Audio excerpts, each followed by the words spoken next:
Subscribe करें study with professional classes को और प्रेस करें bell icon for new updated videos के लिए।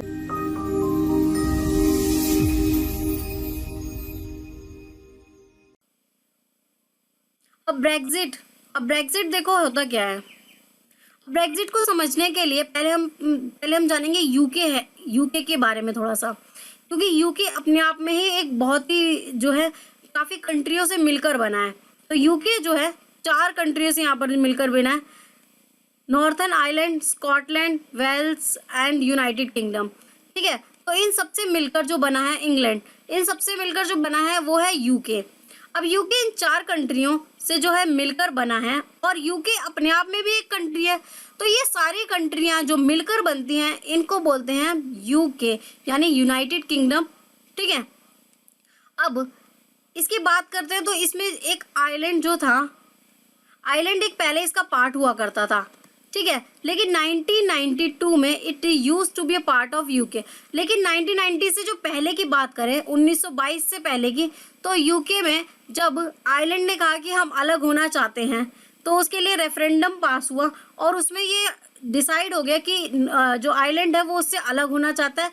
तो आइलैंड यहाँ पर क्या हो गया, अलग हो गया। लेकिन नॉर्थर्न आइलैंड जो है वो अभी भी क्या हुआ है, यूके से जुड़ा हुआ है। अब हम बात करते हैं 2014 की। तो 2014 में स्कॉटलैंड जो है वो भी अलग होना चाहता था यूके से। इसके लिए एक रेफरेंडम पास हुआ जिसका 18 सितंबर 2014 was Scotland vote to remain part of the United Kingdom with 55% voting. अब यहाँ पर क्या हुआ, एक रेफरेंडम पास हुआ जिसका रिजल्ट 18 सितंबर 2014 को ही आया। अब उसमें जब वोटिंग हुई तो बहुत सारे जो लोग थे वो चाहते थे कि हम यूके का पार्ट रहे, और बहुत सारे लोग जो नहीं चाहते थे कि हम यूके का पार्ट रहे। तो अब जो चाहते थे कि हम यूके का पार्ट रहे और ये चाहते थे कि सेपरेशन नहीं हो, उसके फेवर में थे 55, और जो चाहते थे सेपरेशन हो उसके फेवर में थे 45%। तो ज़्यादा वोटिंग उसको मिली कि सेपरेशन ना हो, इसीलिए जो है स्कॉटलैंड अभी भी यूके का पार्ट है। ठीक है, तो ये था हमारा यूके कि यूनाइटेड किंगडम है क्या। यूनाइटेड किंगडम में जो ये सारी जो कंट्रीज हैं वो। अब ब्रेक्जिट क्या है, अब ब्रेक्जिट ये हुआ कैसे अलग हमारे ईयू से। अब ईयू यूनाइटेड किंगडम इससे अलग क्यों हुआ यूके। ठीक है, ईयू में पहले जो है 28 कंट्री थी।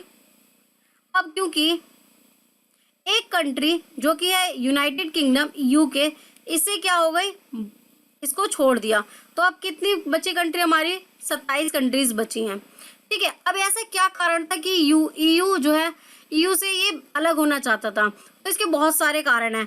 अब ये हम बात करेंगे कि स्टार्टिंग कैसे हुई। तो एक रेफरेंडम 1975 यानी कि सबसे पहले ही जो ये चाहता था कि यूके इससे अलग हो जाए। लेकिन जब वहां पर रेफरेंडम पास हुआ तो वोट हुए, वोट में जो है बहुत सारे लोग जो हैं इसके अगेंस्ट है कि हम ईयू से सेपरेट होना चाहते हैं, जिसकी वजह से ये यूके उस समय इसका पार्ट रहा। आफ्टर 30 ईयर यानी कि 2000 के अप्रॉक्स बहुत सारी प्रॉब्लम इसको फिर वापस ये फेस करने लगा, और उसके बाद फिर से एक रेफरेंडम पास हुआ कि हम फिर से इसके साथ अलग होना चाहते हैं। ठीक है, इसमें जो एक पार्टी जो उभर कर सामने आई या थी कंजर्वेटिव पार्टी प्रोमिसेस। इस पार्टी ने यूके में प्रॉमिस किया कि अगर मेरी जो सरकार आएगी तो हम क्या करेंगे, ईयू से सेपरेट हो जाएंगे। ठीक है, तो अब ये डिसाइड हो गया, और कंजर्वेटिज्म पार्टी धीरे धीरे आगे बढ़ती गई, और उसने बहुत सारे जो है प्रचार, बहुत सारी एडवर्टीजमेंट की, और उसके बाद वो जीत गई, और उसके बाद उसने क्या करा, ईयू से सेपरेशन कर लिया। ठीक है, ईयू अब क्यों करा, इसके पीछे जो रीजन था, EU charges billion of pound a year in a membership for little return. अब ये बहुत सारे जो है यूके से चार्जेस करता था, जो उसकी जो चार्जेस फीस थी वो बहुत सारी थी एज ए बिलियन पाउंड, लेकिन जो उसको रिटर्न मिलता था वो बहुत कम मिलता था। Too much red taps. अब रेड टैप का मतलब है यहाँ पर बहुत सारी डॉक्यूमेंटेशन होती थी, जो ईयू के रूल्स से वो सारी कंट्रीज को मानने पड़ते थे, सारी चीजें थी। ठीक है, और ये बहुत सारे अगर कुछ इम्प्लीमेंट कराना है तो उसके लिए बहुत सारे डॉक्यूमेंटेशन थे, ये ईयू के को पसंद नहीं था। ठीक है, अब ये सारी चीजें तो होती रही, लेकिन 2015 में जो रिफ्यूजी क्राइसिस हुआ उसने बहुत बड़ा इम्पैक्ट डाला यूके पे। अब ये क्या था,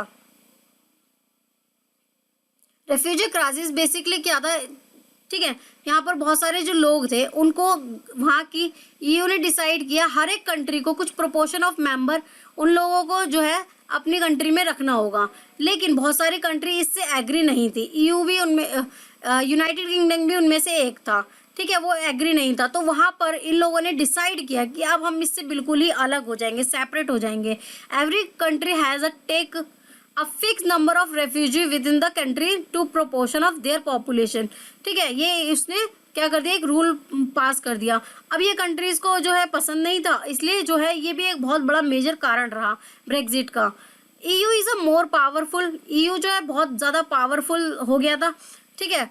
और ये कुछ कंट्रीज में क्या कर रहा था, अगेंस्ट, कुछ कंट्रीज के क्या हो गई थी, अगेंस्ट हो गई थी कि हमें ये चीज़ें पसंद नहीं है और हम इससे सेपरेट होना चाहते हैं। लेकिन उनमें से बहुत सारी कंट्री को जो है नेगोशिएट कर लिया ईयू ने, लेकिन जो यूके है उसे नेगोशिएट वो नहीं कर पाए, इसलिए ये ब्रेक्जिट हो गया। ब्रेक्जिट का मतलब है ब्रिटेन एंड एग्जिट, यानी ब्रिटेन का एग्जिट होना, वहाँ से उसको लीव होना यानी कि अलग होना, ठीक है, एग्जिट होना, दैट इज ब्रेक्जिट।